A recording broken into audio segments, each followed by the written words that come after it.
இவ்வளவு நாட்களாக மாதவன் குடும்பத்தினர் அவளின் மீது மிகுந்த அன்பு காட்டுபவர்கள் போல இருந்தார்கள். அதற்கு காரணம் இப்போதுதான் புரிகின்றது. அவர்களை இவளை பயன்படுத்திக் கொள்ளத்தான் இவ்வளவு நாட்களாக நடித்திருக்கிறார்கள். இரண்டு பெரியவர்களும் கடந்த காலத்தில் நடந்த பல விஷயங்களை விரைவாக யோசித்தனர். டாங் யான் நீண்ட காலத்திற்கு முன்பு லின் ஸ்வானை காதலித்து வந்தார். அந்த நேரத்தில் அரவிந்தை எதிர்த்த நிறைய நபர்களுக்கு ஆத்மிகா தகுந்த பாடம் கற்றுக் கொடுத்திருக்கிறாள். தன்னுடைய ஃப்ரெண்டுக்கு விசுவாசமாக இருக்கிறாள் என்று அவர்கள் நினைத்தார்கள். அவள் செய்த தவறுகள் எல்லாம் அந்த அளவிற்கு பெரிதாக இல்லாததால் அவர்கள் அவளை கண்டு கொள்ளாமல் அப்படியே விட்டுவிட்டார்கள். ஆனால் அவளுக்கு இப்போதுதான் அனைத்தும் புரிந்தது. ஆனால் இப்போது மாதவன் குடும்பத்திற்கு உதவ ஆத்மிகா கொலை செய்யும் நிலைக்கு சென்றிருக்கிறாள். இது மாதவன் குடும்பம் ரொம்ப நாட்களாகவே இவளின் மீது செல்வாக்கு செலுத்துகிறதோ பயன்படுத்துகிறதோ என்பதில் அவர்களுக்கு இருந்த சந்தேகம் இப்போது அதிகமானது. சந்திரன் குடும்பத்திற்கும் மாதவன் குடும்பத்திற்கும் இடையிலான பகை பற்றி அவர்கள் அறிந்திருந்தனர். அவந்திகாவிற்கு எதிராக எந்த ஒரு நடவடிக்கையையும் எடுக்க மாதவன் குடும்பம் மிகவும் கருணை காட்டியது என்று ஆத்மிகாவிடம் கூறியிருக்கிறார்கள். அது எப்படி சாத்தியமானது? அவர்கள் அவந்திகாவை தாக்க ஆத்மிகாவை பயன்படுத்துகிறார்கள். மேலும் சமீப காலமாக ஜனாதிபதியின் உடல் நலமும் சரியில்லை. அதனால் மாதவன் குடும்பம் அவர்களின் மீது எந்தவித கரையும் படாமல் இருக்க இவளை துருப்பு சீட்டாக பயன்படுத்துகிறார்கள். அவர்களின் மீது கரைப்பட்டால் அவர்களால் அரசியலில் நிற்க முடியாது. அதனால் அவர்கள் அதற்கு பதிலாக ஆத்மிகாவை படுங்குழியில் தள்ள நினைத்திருக்கிறார்கள். அதுவும் இல்லாமல் ஆத்மிகாவின் குற்றம் வெளிவந்தால் ஆதித் நாராயணன் குடும்பம் மற்றும் செந்தில்நாதன் குடும்பத்தின் நற்பெயர் இரண்டுமே பாதிக்கப்படும். பின்னர் ஜனாதிபதியின் பதவிக்காக அவர்களின் வாய்ப்பை இழக்கக்கூடும். ஒரே கல்லில் இரண்டு மாங்காய் என்பார்கள். ஆனால் மாதவன் குடும்பத்தினரோ 3 மாங்காய்களாக வீழ்த்தலாம் என்று நினைத்தார்கள். அவர்கள் ஒரு விரலையும் அசைக்காமல் அவர்களுக்கு வேண்டியதை இவளை வைத்து பழிவாங்க நினைத்திருக்கிறார்கள். அவர்கள் ஆதித் நாராயணன் குடும்பம் மற்றும் செந்தில்நாதன் குடும்பம் இரண்டையும் ஆத்மிகாவின் செயலால் அழிக்கக்கூடும் என்று நினைத்திருக்கிறார்கள். அவர்கள் இந்த மோதலில் இருந்து நன்மைகளை அனுபவித்து ஜனாதிபதியின் பதவியை வெற்றிகரமாக கைப்பற்ற முடியும். செந்தில்நாதன் மற்றும் ஆதித் நாராயணன் இதை பற்றி யோசித்தும் அவர்களின் முகம் கோபமானது. அனுபமா கூட அதன் தாக்கங்களை பற்றி யோசித்திருந்தார். அவர் பயத்தில் அவர்கள் இருவரையும் பார்த்து, அப்பா, நாம இப்ப என்ன பண்றது என்றாள். செந்தில்நாதன் திடீரென்று ராஜச்சந்திரனிடம், இந்த மீட்டிங் இதோட போதும்னு நினைக்கிறேன். இங்க வந்ததுக்கு எனக்கு இன்னொரு முக்கியமான காரணம் இருக்கு என்றார். ஆதித் நாராயணனும் இடையில் நுழைந்தார். ஆமா, நம்ம கலந்து பேச இன்னொரு முக்கியமான விஷயம் இருக்கு என்றார். ராஜச்சந்திரனும் அவர்கள் இதை சொல்வதற்காகத்தான் காத்திருந்தார். அவர் பிரகாசமாக புன்னகித்து, எனக்கு புரியுது, நாம அப்புறம் ஒரு நாள் மீட் பண்ணலாமா என்றார். எந்த பிரச்சனையும் இல்ல, நான் ஏற்பாடு பண்றேன் என்று செந்தில்நாதன் உறுதியளித்தார். சரி, ஓகே, நாம அப்புறம் மீட் பண்ணலாம். இப்ப எல்லாம் போயிட்டு வாங்க என்று ராஜச்சந்திரன் கூறினார். நான் உங்க வீட்டு பொண்ண தொல்லை பண்ணணும்னு இதெல்லாம் பண்ணல. அதுவும் இல்லாம அவன் மேல எந்த தப்பும் இல்ல. இப்பதான் நமக்கு புரியுது இதுக்கெல்லாம் யார் மூல காரணம்னு என்றார். செந்தில்நாதன் மற்றும் ஆதித் நாராயணன் முகத்தில் இப்போதுதான் சந்தோஷம் வந்தது. இறுதியாக ஆத்மிகாவின் மேல் இருந்த சந்தேகம் வேறு ஒருவர் பக்கம் சென்று விட்டது. அவர்கள் ஒரு பெரிய பேரழிவை ஏற்படுத்துவதை தவிர்த்தனர். மேலும் மாதவன் குடும்பத்தின் நோக்கங்கள் மற்றும் திட்டங்களை பற்றியும் அவர்கள் கண்டுபிடித்தார்கள். அதிர்ஷ்டவசமாக அவர்கள் அதை ஆரம்பத்திலேயே கண்டுபிடித்தனர். இல்லையென்றால் அது மிகவும் தாமதமாக இருந்திருக்கும். இப்போது மாதவன் குடும்பத்தை எதிர்க்க வேண்டிய நேரம் இது. மாதவன் குடும்பத்தினர் அவளை பயன்படுத்த துணிந்தார்கள் அல்லவா? அவர்கள் மரணத்தை சந்தித்துக் கொண்டிருந்தார்கள். செந்தில்நாதன் விரைவாக ஆத்மிகாவை அழைத்து சென்றார். ஆத்மிகா இன்னும் எல்லாவற்றையும் பற்றி துல்லியமாக அறிந்தாள். அவளை மன்னித்ததால் அவள் மகிழ்ச்சியாக இருந்தாள். இருப்பினும் எல்லோரும் கனமான இதயத்துடன் அந்த இடத்தை விட்டு வெளியேறினர். அவளுக்காக தண்டனை காத்திருக்கிறது. அவளை வீட்டில் அடைத்து வைக்க போகிறார்கள் என்பது ஆத்மிகாவிற்கு தெரியாது. குறைந்தபட்சம் அவள் இனி மாதவன் குடும்பத்தை சேர்ந்தவர்களுடன் எந்த விதமான தொடர்புகளையும் கொண்டிருக்க கூடாது. அவர்கள் கிளம்பிய தருணம் ரவி ஹாலிற்குள் நுழைந்தான். ராஜச்சந்திரன் அவனை பார்த்து சிரித்தார். நான் தான் சொன்னேனே, இந்த வேலை நல்லபடியா முடியும்னு. மாதவன் குடும்பம் இதை எப்படி ஹேண்டில் பண்ணுதுன்னு பாப்போம் என்றார். மாதவன் குடும்பத்திற்கு எதிரா அவங்க கிட்ட எந்த ஆதாரமும் இல்ல. அவங்களால கண்டிப்பா மாதவன் குடும்பத்தை அடக்கி வைக்க முடியும் என்று ரவி கோபமாக கூறினாள். அவந்திகா மென்மையாக கூறினாள், இதுவே போதும்னு நினைக்கிறேன். இப்போதைக்கு நம்மளோட நோக்கம் மாதவன் குடும்பத்துக்கு ஜனாதிபதி பதவி கிடைக்கிறத தடுக்கிறது. அதுவும் நம்ம நினைச்ச மாதிரி இப்போ கண்டிப்பா நடக்கும். மீதி எல்லாத்தையும் கொஞ்சம் பொறுமையா பாத்துக்கலாம் என்றாள். ஆமா அவந்திகா, நீ சொல்றதும் சரிதான். இந்த நேரத்துல மாதவன் குடும்பத்தோட லட்சியம் கண்டிப்பா நடக்காது. அவங்களோட பல நாள் கனவு மொத்தமா அழிய போகுது என்று ராஜச்சந்திரன் மகிழ்ச்சியுடன் கூறினார். மாதவன் குடும்பத்திற்கு ஜனாதிபதி பதவி கிடைக்காத வரை அவர்கள் கவலைப்பட தேவையில்லை. எதிர்காலத்தில் அவர்களை சமாளிக்க ஏராளமான வாய்ப்புகள் இருக்கும். இப்போது ஆதித் நாராயணன் குடும்பம், செந்தில்நாதன் குடும்பம் மற்றும் ஜனாதிபதி கூட அவர்களை அடக்குவதற்கான வழிகளை கண்டுபிடிப்பார். மாதவன் குடும்பம் 4 புறங்களில் இருந்து தாக்குதல்களை எதிர்கொள்ளும். அவர்கள் தப்பிக்க எந்த வழியும் கிடைக்காது. இந்த நேரத்தில் அவர்கள் தவறு செய்வதற்கான வாய்ப்புகள் அதிகமாக இருந்தன. அப்படி எதுவும் நடந்தால் மாதவன் குடும்பம் மொத்தமாக அழியும். அவந்திகா சொன்னது போலவே மாதவன் குடும்பம் அவளுக்காக வர துணியாது என்று அவந்திகாவிற்கு தெரியும். சந்திரன் குடும்பத்திற்கு எதிர் தாக்குதல் நடத்த வாய்ப்பு கிடைக்கும். அதிர்ஷ்டவசமாக மாதவன் குடும்பம் இந்த நேரத்தில் பலமான தாக்குதலை எதிர்கொள்ளும். இந்த அசம்பாவிதம் நடந்ததும் நல்லதுக்குதான். அவர்கள் மாதவன் குடும்பத்தின் பலவீனத்தை கண்டுபிடித்தனர். அப்போதிருந்து சந்திரன் குடும்பம் மற்றும் மாதவன் குடும்பத்தின் பகையாளி அதன் அபாயகரமான கட்டத்தை எட்டியது. செந்தில்நாதன் குடும்பமும் ஆதித் நாராயணன் குடும்பமும் மாதவன் குடும்பத்தின் நோக்கங்களை பற்றி அறிந்த பிறகு நடந்த அனைத்தையும் அவர்கள் ஜனாதிபதியிடம் கூற சென்றனர். சில விசாரணைகளுக்கு பிறகு மாதவன் குடும்பத்தின் நோக்கம் கொஞ்சம் கொஞ்சமாக வெளிவந்தன. லட்சியம் இருப்பது தவறு கிடையாது. ஆனால் அவர்கள் ஆத்மிகாவை பயன்படுத்தியதுதான் தவறு. ஆத்மிகாவை பயன்படுத்திக் கொள்வது செந்தில்நாதன் குடும்பம், ஆதித் நாராயணன் குடும்பம் மற்றும் ஜனாதிபதியை பயன்படுத்திக் கொள்வதற்கு சமம். கண்டிப்பாக இந்த தவறை செய்ததற்காக தண்டனையை அவர்கள் அனுபவிப்பார்கள். மாதவன் குடும்பத்தின் சட்டவிரோத செயல்களுக்கான நிறைய ஆதாரங்களை சந்திரன் குடும்பம் வழங்கியிருந்தது. அதனால் இவர்கள் அனைவரும் ஒன்று கூடி மாதவன் குடும்பத்திற்கு பிரஷர் கொடுத்தனர். மாதவன் குடும்பத்தை எதிர்ப்பது அவர்களுக்கு சுலபமாக இருந்தது.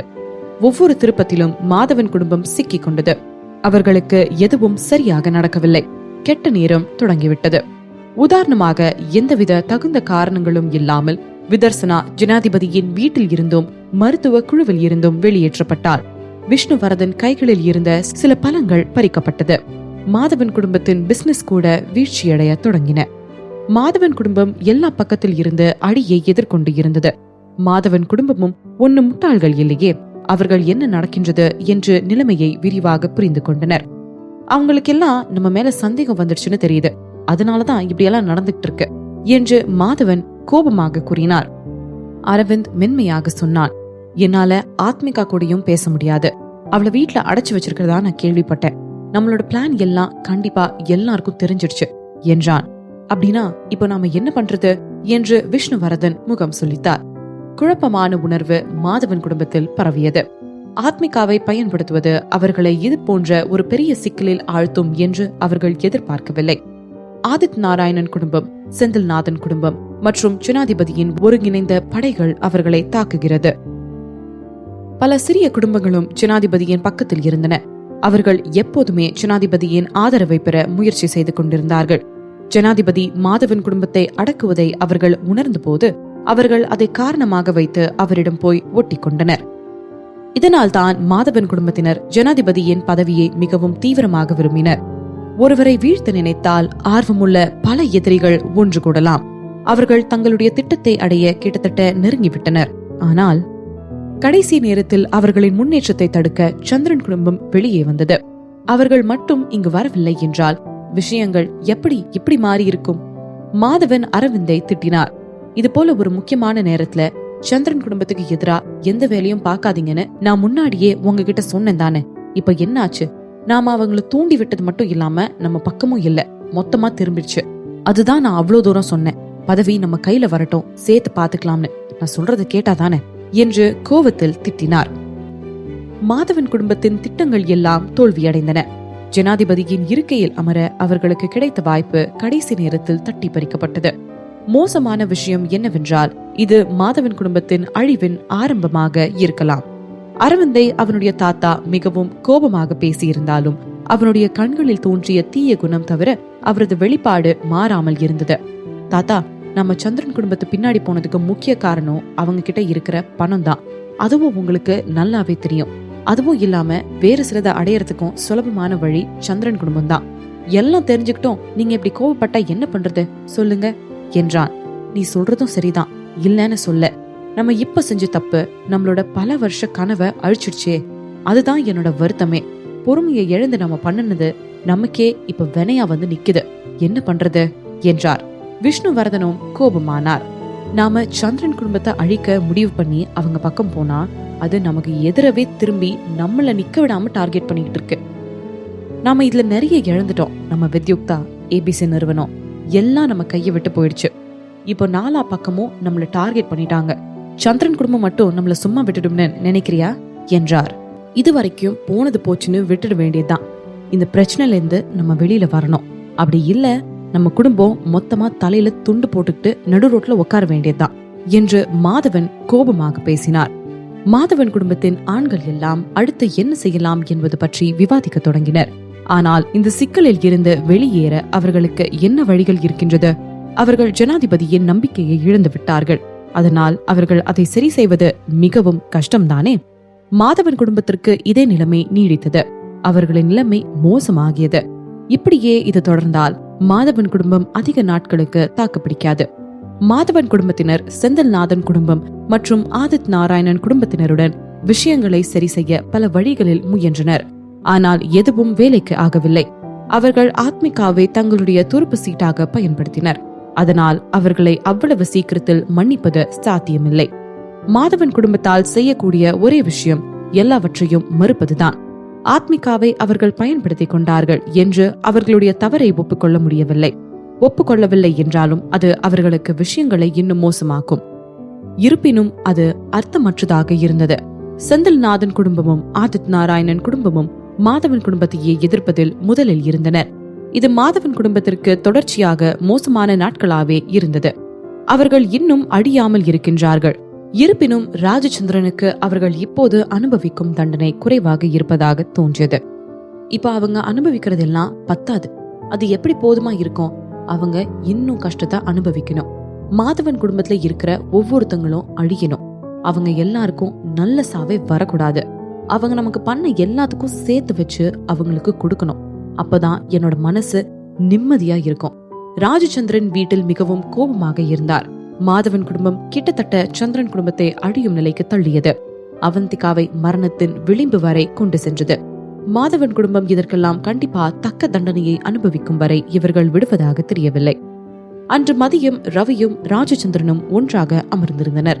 இருவரும் டீ குடித்துக் கொண்டே, கவலைப்படாதீங்க தாத்தா, அவங்களோட அழிவு சீக்கிரமே வரும் ஆனா என்று இழுத்தான். ஆனா என்ன, ஏன் இழுக்கிற என்று ராஜச்சந்திரன் கேட்டார். ரவி கண்கள் முழுக்க கோபத்தோட, மாதவன் குடும்பத்தை அழிக்க நமக்கு ஒரு நல்ல திட்டம் வேணும். அவங்கள அவ்வளோ சீக்கிரத்துல அழிக்கிறது ஒன்னும் ஈஸி கிடையாது என்றான். அவன் கூறியது சரிதான் என்பது போல, அவந்திகா, நீ சொல்றத நானும் ஏத்துக்கிறேன். இந்த நிலைமையில இருந்து வெளியில வர அவங்க கண்டிப்பா ஏதாவது செய்வாங்க என்றாள். ராஜச்சந்திரன் குறுக்கிட்டார். நீங்க தேவையில்லாம கவலைப்படுறீங்க. எல்லாத்துக்கும் மேல மாதவன் குடும்பத்தை அவ்வளவு சுலபத்துல வீழ்த்த முடிஞ்சிருந்தா அவங்க இன்னைக்கு வர உயிரோட இருந்திருக்க மாட்டாங்க. இப்போ இருக்கிற வெற்றிய நீங்க முழுசா ஏத்துக்கலன்னு தோணுது.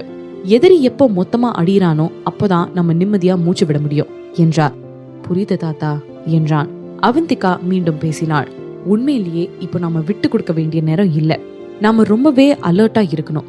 மாதவன் குடும்பம் எப்ப என்ன வேணும்னாலும் பண்ணும். நாம தான் கண்கொத்தி பாம்பா அவங்கள வாட்ச் பண்ணிக்கிட்டே இருக்கணும் என்றாள். நல்லது, நான் உங்க 2 பேரையும் நம்புறேன் என்று ராஜச்சந்திரன் அவர்களின் ஒத்துழைப்பை கண்டு மன நிறைவுடன் தலையசைத்தார்.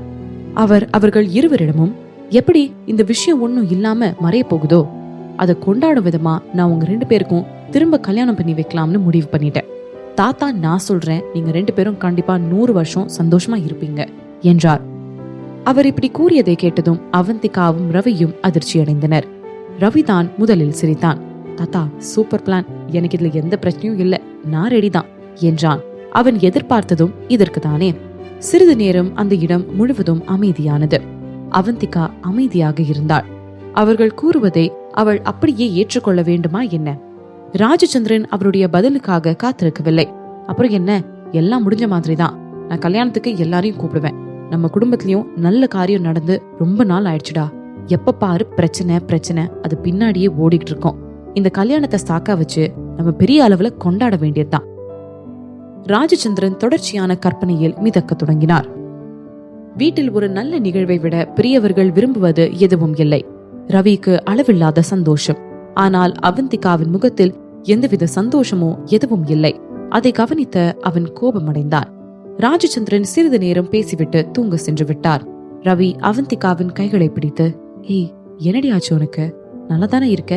இவ்வளவு நேரம் பட்டாசு மாதிரி படப்படன்னு பிடிச்சுக்கிட்டு இருந்த, இப்ப என்ன நம்பத்து போன மாதிரி உட்காண்டிருக்க? உனக்கு கல்யாணம்னு பேச்சு எடுத்தா போதுமே, உடனே மூஞ்சி இப்படி வச்சுக்கோ.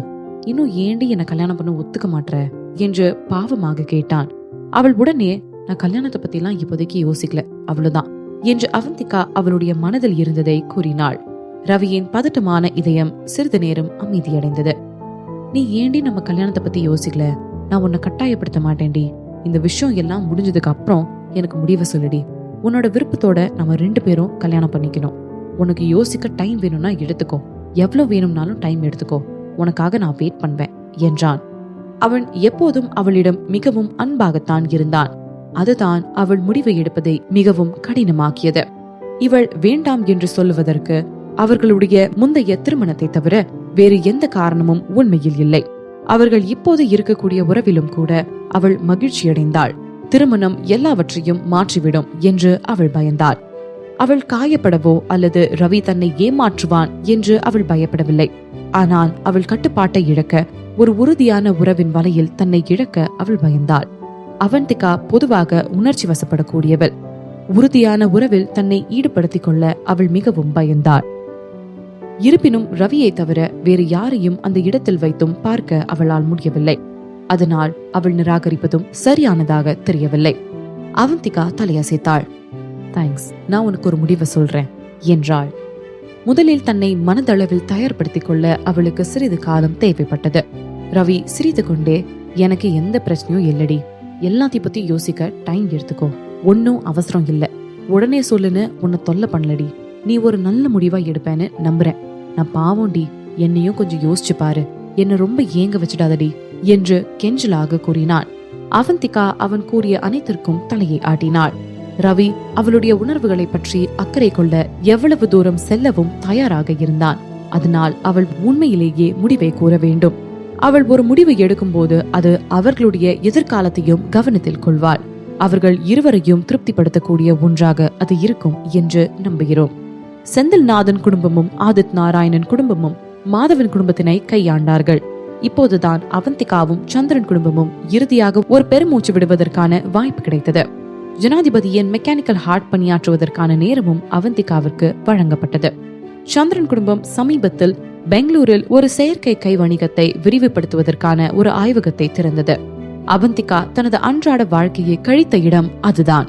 இருப்பினும் இது பற்றி ரவி மற்றும் ஷாமை தவிர வேறு யாருக்கும் தெரியாது. ஜனாதிபதிக்கு கூட அவர்களுக்கு இன்னும் சரியான மெட்டீரியல் கிடைக்கவில்லை, தேடுகிறார்கள் என்று நினைத்தார்கள். மாதவன் குடும்பத்தினர் ஜனாதிபதியின் நோய் அவரை கொன்றுவிடும் என்று நினைத்தார்கள். ஏனெனில் அவர்கள் கண்டுபிடித்த அனைத்து மெட்டீரியல்களும் எல்லாவற்றிற்கும் பொருந்தாது. ஜனாதிபதியின் உடல்நிலை தொடர்ந்து மோசமடைந்து கொண்டிருந்தது. இது மாதவன் குடும்பத்திற்கு ஒரு நல்ல செய்தியாக இருந்தது. மாதவன் குடும்பத்திற்கு பிரஷர் தொடர்ந்து வந்தது. ஆனால் அவர்கள் மொத்தமாக வீழ்வதற்கு முன்னதாக மாதவன் குடும்பம் இந்த பேரழிவில் இருந்து தப்பிக்க உதவக்கூடிய வழியை தேடிக்கொண்டிருந்தது. மாதவன் குடும்பத்தின் இந்த கஷ்டம் ஆத்மிகாவினால் தொடங்கியதால் அவர்கள் மீண்டும் அவளை வைத்தே மேலே எழ வேண்டும் என்று நினைத்தார்கள். மாதவன் குடும்பம் ஒரு வழியாக யோசித்து ஒரு திட்டத்தை உருவாக்கியது. மாதவனுக்கு உண்மையில் இந்த திட்டத்தை செயல்படுத்த விருப்பம் இல்லை. ஆனால் இதை விட்டால் வேறு வழியும் இல்லை. மாதவன் குடும்பத்தினர் இந்த இடையூறுகளை தாண்டவில்லை என்றால் அது அவர்களின் மொத்த அழிவை கொடுத்துவிடும். அனுபமாவுக்கு உடனே கால் பண்ணு, நாம அவங்க கிட்ட தனிப்பட்ட முறையில மன்னிப்பு கேட்க நினைக்கிறோம்னு சொல்லு என்று மாதவன் தன்னுடைய மனைவியான மாதங்கியிடம் கூறினார். புத்திசாலியாக இருந்த மாதங்கி தன்னுடைய கணவரின் திட்டத்தை புரிந்து கொண்டாள். அவள் தலையாட்டினாள். சரி, நான் இப்பயே கால் பண்றேன் என்று அவள் கூறினாள். உடனே மாதங்கி அனுபமாவிற்கு கால் செய்தாள். மாதங்கி பற்றிய அனுபமாவின் அபிப்பிராயம் எப்போதும் நன்றாக இருந்தது. அவள் சிறு வயதில் அவர்களிடம் இருந்து பல பரிசுகள் பெற்றுக் கொண்டதை நினைவில் வைத்திருந்தார். அவளுடைய திருமணத்தின் போதும் அனுபமாவிற்கு விலை உயர்ந்த நகைகளை கொடுத்தார். மாதவன் குடும்பத்தினர் தனது மகளை பயன்படுத்திக் கொண்டதாக அவள் இன்னும் கோபமாக இருந்த போதிலும் மாதங்கியிடம் அவள் கோபப்பட தயாராக இல்லை. அவரின் மீது இவள் தனிப்பட்ட மரியாதை வைத்திருக்கிறாள். அதனால் அவர் மதிய உணவுக்கான ஹோட்டலிற்கு அழைத்ததும் அவள் ஒப்புக்கொண்டாள். அவள் அவருடன் ஹோட்டலுக்கு செல்வதை யாரிடமும் சொல்லவில்லை. அவர் அழைப்பிற்கு ஒப்புக்கொண்டார். ஏனென்றால் அவள் இனி அவர்களை சந்திக்க மாட்டாள். இதுதான் முதலும் கடைசியுமே. அவள் எதிர்காலத்தில் அவர்களுடன் எந்தவித தொடர்பும் வைத்துக் கொள்ள மாட்டாள். மகளைப் போலவே அம்மாவும் அப்பாவியாகவும் ஏமாளியாகவும் இருப்பாள் என்று நினைத்தார்கள். மாதவன் குடும்பத்தினர் அனுபமாவை வர சொன்ன ஹோட்டல் பாதுகாப்பாகவும் தனிமையாகவும் இருந்தது. மாதவன் குடும்பத்தினர் அந்த ஹோட்டல் முழுவதையும் புக்கிங் செய்திருந்தனர். அனுபமா உள்ளே நுழைந்த போது அவர்கள் மட்டுமே அங்கு இருந்தனர், வேறு யாரும் இல்லை. ஹோட்டல் பணியாளர் வாசலில் அவளை மரியாதையுடன் வரவேற்று அவர்களை நோக்கி அழைத்து சென்றார். அவளுடைய உள்ளுணர்வு அவளிடம் ஏதோ தவறாக இருப்பதாக சொல்லிக் கொண்டு இருந்தது. மாதவன் குடும்பத்தினர் அவர்களுக்காக இருந்தாலும் இந்த முழு ஹோட்டலையுமே புக்கிங் செய்ய வேண்டிய அவசியம் இல்லை. இருப்பினும் அவர்களுடைய நோக்கம் என்ன என்பதை அவளால் கண்டுபிடிக்க முடியவில்லை. பணியாளர் மாதவன் குடும்பம் இருந்த அறையின் கதவை திறந்த போது அங்கு மாதங்கி, மாதவன் மற்றும் லின் குடும்பத்தின் மூத்த விஷ்ணுவர்தன் ஆகியோர் இருந்தனர். அனுபமா, ஒரு வழியா இங்க வந்துட்ட. நீ வரமாட்டேன்னு நினைச்சேன், நீ வரேன்னு சொன்ன, இருந்தாலும் என்னால நம்ப முடியல. வா, உள்ள வா, வந்து உட்காரு என்று மாதங்கி அவளை அரவணைப்புடன் வரவேற்றார். அனுபமா எச்சரிக்கையுடன் நடந்து கொண்டு, நீங்க நம்ம 2 பேரும் மட்டும்தான் வர சொன்னீங்க, மாதவன் சாரும் விஷ்ணுவர்தனும் ஏங்க இருக்காங்க என்றாள். அன்பான புன்னகையுடன் மாதங்கி, நீ முதல்ல வந்து உட்காரு, உன்கிட்ட முக்கியமான விஷயத்த பத்தி பேசணும். அதனாலதான் இவங்க வரத உன்கிட்ட சொல்லல. ஆனா நாங்க ஒண்ணும் பண்ண மாட்டோம், கவலைப்பட வேண்டாம். நாங்க உன்கிட்ட சில விஷயத்த பத்தி சொல்ல நினைக்கிறோம், அதான் வர சொன்னேன் என்றார். அனுபமா சிரித்தாள். கண்டிப்பா நீங்க எனக்கு எதிரா எதுவும் பண்ண மாட்டீங்கன்னு தெரியும். ஆனா நான் என்னோட பொண்ணு போலயே முட்டாளா இருக்க மாட்டேன். அதனால நீங்க அவளை போல என்னை யூஸ் பண்ணிக்கலாம்னு நினைக்காதீங்க என்றாள். கண்டிப்பா நாங்க அப்படி எதுவுமே செய்ய மாட்டோம் என்று மாதவன் கூறினார். அவர் தன் மகளை பார்ப்பது போல மென்மையான தயவுடன் அவளை பார்த்தான். இது பெரிதும் தீர்க்கப்படாத விஷயம் அனுபமா. சொல்லுங்க, நீங்க ஏன் என்ன வர சொன்னீங்க என்று அனுபமா கேட்டாள். அவள் சேரில் உட்கார்ந்து, நான் உங்களுக்கு 2 நிமிஷம் தரேன், அதுக்குள்ள என்ன சொல்லணுமோ சொல்லுங்க, அது தாண்டி 1 நிமிஷம் கூட இருக்க மாட்டேன், போய்கிட்டே இருப்பேன் என்று கூறினாள். விஷ்ணுவர்தன் அவளை பார்த்து, அனுபமா, உன்னால இங்கிருந்து வெளியில போக முடியாது. உண்மையிலேயே நீ நினைச்சாலும் எங்களை விட்டு வெளியில போக முடியாது என்று சொல்ல வாய் திறந்தார். அனுபமா கோபமாக, மியர் விஷ்ணுவர்தன், நீங்க என்ன சொல்றீங்க என்று கோபப்பட்டாள்.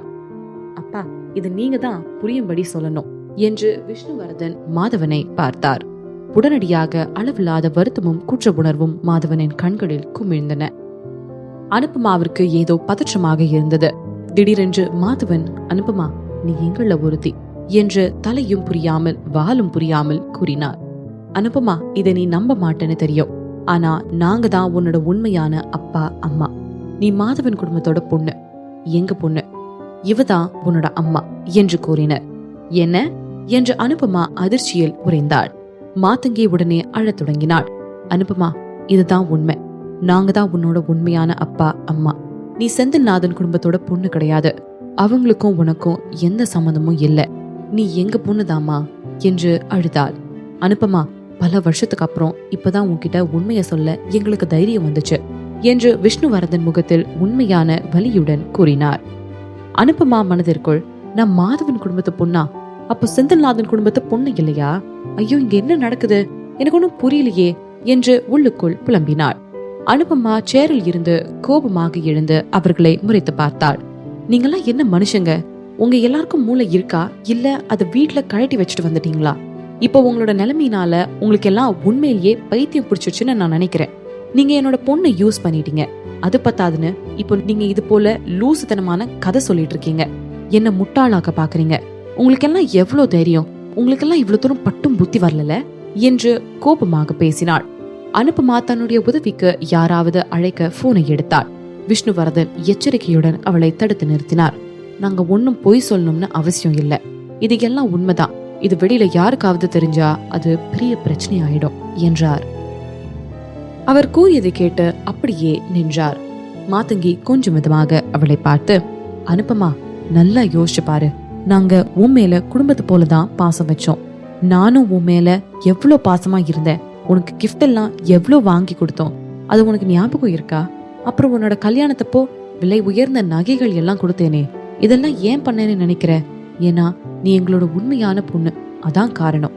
நீ செந்தில்நாதன் குடும்பத்தோட பொண்ணு இல்ல, நீ அவங்கள யாரையும் போல கிடையாது. அது உனக்கு தெரியலையா என்று மாதவன் பேச்சு கொடுத்தார். அனுபமாவின் முகத்தில் குழப்பம் நிறைந்தது. அவள் அவசரமாக தலையை ஆட்டினாள். நீங்க சொல்றதெல்லாம் போய், நான் நம்ப மாட்டேன். நான் செந்தில்நாதன் குடும்பத்து பொண்ணுதான், அவங்க பொண்ணுதான், நான் அவங்க குடும்பத்துல ஒருத்தி தான். இது எல்லாருக்கும் தெரியும். நான் கண்டிப்பா என்னோட அப்பாவோட பொண்ணுதான். நீங்க எல்லாரும் என்கிட்ட பொய் சொல்றீங்க என்றாள். நீ பிறந்தப்பயே உன்னை மாத்திட்டோம் அதான் என்று விஷ்ணுவர்தன் இறுதியாக கூறினார். அதை கேட்ட அனுபமா உறைந்து போய் நின்றாள். நீங்க என்ன சொல்றீங்க என்று அதிர்ச்சியில் கேட்டாள். விஷ்ணுவர்தன் எதுவும் பேசவில்லை. ஆனால் மாதவன் பெருமூச்சு விட்டு ஆழ்ந்த வருத்தத்துடன் அவளிடம் நடந்ததை கூறினார். அனுபமா, இது நாங்க உனக்கு செஞ்ச பெரிய தப்பு. பல வருஷத்துக்கு முன்னாடி மாதங்கியும் மீனாட்சியும் 2 பேரும் ஒரே நேரத்துல கர்ப்பமாகியிருந்தாங்க. அவங்க 2 பேருக்கும் ஒரே ஹாஸ்பிட்டல்ல தான் டெலிவரி நடந்துச்சு. 2 பேருக்கும் பொண்ணு தான் பிறந்துச்சு. அந்த நேரத்துல மாதவன் குடும்பம் கொஞ்சம் கஷ்டத்துல இருந்துச்சு. எந்த நேரத்திலயும் நாங்க நடு ரோட்டுக்கு வந்துடலாம், அந்த அளவுக்கு எங்களோட சூழ்நிலை இருந்துச்சு. உன்னோட அம்மாவும் நானும் நீ இது போல ஒரு நிலைமையில வாழ்றது பிடிக்கல. அதனால நாங்க எங்க மனச கல் ஆக்கிக்கிட்டு மீனாட்சி கிட்ட இருந்து அவங்க பொண்ணை எடுத்துக்கிட்டு ஒன்னு அங்க வச்சுட்டோம்.